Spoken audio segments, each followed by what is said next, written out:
Welcome back, everyone, to a special anniversary edition of Thoughts. Chilling, tingling, hot sensations of bubbly, proud, shocking but sad, boring, scratchy, pungent, exhausting happiness. Experiences are the tether with which we can all find common ground. It doesn't matter what beliefs you have. If you're shy, confident, sadistic, depressed, or think this reality is a simulation, we are all still existing through experiences. It's the key component to life versus non-life. We have our senses of taste, touch, sight, smell, hearing, space, and other more subtle subconscious senses that together give us one collaborative, cohesive thing called experiences. Let me start with an example. Jogging. It's exhausting at times and euphoric at times. But what causes that? When we run, our muscles stretch and contract, and the blood pumping through our veins is given extra oxygen. Our heart beats quicker and we breathe heavier, giving our brains a type of high, a kind of premium rush that our ancestors felt when they were on the hunt. It would put them in the zone, and once they were in, it was like unlocking a mental state where you can kill and not lose sleep over it.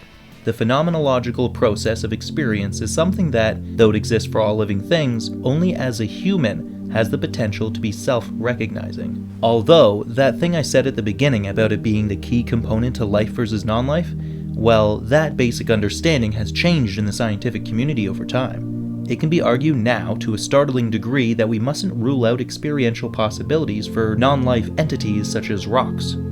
This scientific theory is called Panpychism. In the Stanford Encyclopedia of Philosophy, they write, Panpsychism is the view that mentality is fundamental and ubiquitous in the natural world. The view has a long and venerable history in philosophical traditions of both East and West, and has recently enjoyed a revival in analytic philosophy. For its proponents, Panpsychism offers an attractive middle way between physicalism on the one hand and dualism on the other. The worry with dualism, the view that mind and matter are fundamentally different kinds of thing, is that it leaves us with a radically disunified picture of nature and the deep difficulty of understanding how mind and brain interact. And whilst physicalism offers a simple and unified version of the world, it is arguably at the cost of being unable to give a satisfactory account of the emergence of human and animal consciousness. Panpsychism, strange as it may sound on first hearing, promises a satisfying account of the human mind within a unified conception of nature. End quote. In my own words, I would say, consciousness is not an emergent phenomenon. Human evolution didn't create self-aware consciousness, as far as the standard idea of why we are different from all other animals. Rather, human evolution in the brain developed and molded the neurology to access the universal bed of consciousness, just to a far higher degree than all other animals. Our species' mental wiring tapped into a pre-existing consciousness rather than developing it as a side effect of growingly complex thought pathways and instincts. It can be hard to make this theory easy for everyone to understand. But the way I continually think about it is that, just like how order can come from randomness in nature without an intentional maker behind it, so can our own self-awareness. This theory doesn't answer everything. It leaves bigger questions alone, like how did the laws of physics come to be? Is it truly either by a creator or unanswerable? That comes with the caveat of setting aside the fact that were it by a creator, it would still be unanswered, with us just moving the goalpost back one dimension. This leads many who believe this universe to be a simulation to the understanding that if we were to create a simulated reality, what is to say that it has only just happened once, and not that what we just did is exactly what has happened to us? And same with our creator's universe. Someone more than likely created theirs, and someone created that creator's reality, and so on and so forth for infinity. But to that theory leading many great minds to think that it must be the case that we are in a simulation, then I say, but we haven't created an entire simulated universe though. We haven't done it yet, so this postulating is based purely on theory, like timesing a number by infinity or conceptualizing matter moving faster than light. We can think about these things, we can imagine about infinity, but physics has blockers.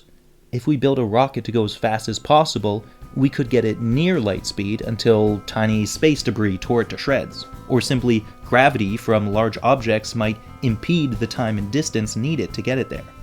Or we could walk a half distance to a door. But rather than walking a half distance forever, never reaching the destination, eventually we would reach the door.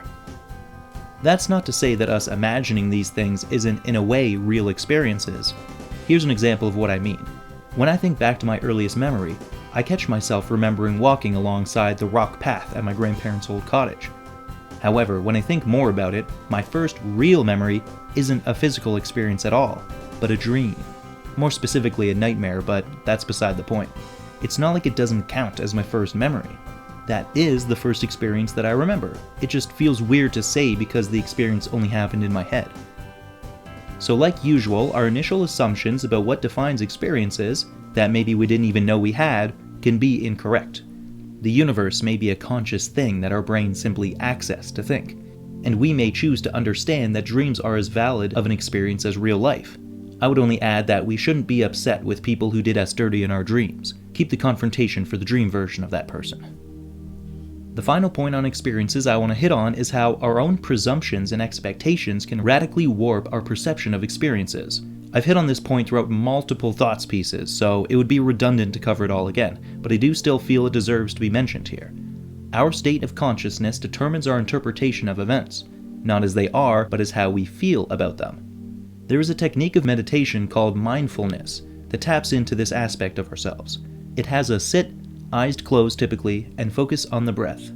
While doing this, we are told to take in all thoughts, sounds, and physical sensations simply as they are. The point of this form of meditation is to shed light on reality as it is, and our own state of being. It's also meant to give us a break from our standard, rather distracted mental state. Its ability to successfully do so is entirely dependent on each individual and their own distractibility, though there should be no judgment for anyone's success at this. We are all wired differently, and some honestly do not have the ability to attempt this practice. I myself have undiagnosed ADD, but feel like I still have had successful moments of clarity. So all I would say is that everyone should, at the very least, give it a try. And that's about all I have to say about the topic of experiences. There's physical experiences, mental experiences, and out-of-body experiences. The range is wildly wide. I hope you all had a fun time within this latest piece from me, your boy, Jovan. I happily urge all those who found this interesting to go out into the World Wide Web and do your own research about it. And as always, I hope nothing but love in your lives and ask you to remember to keep on thinking. Bye for now.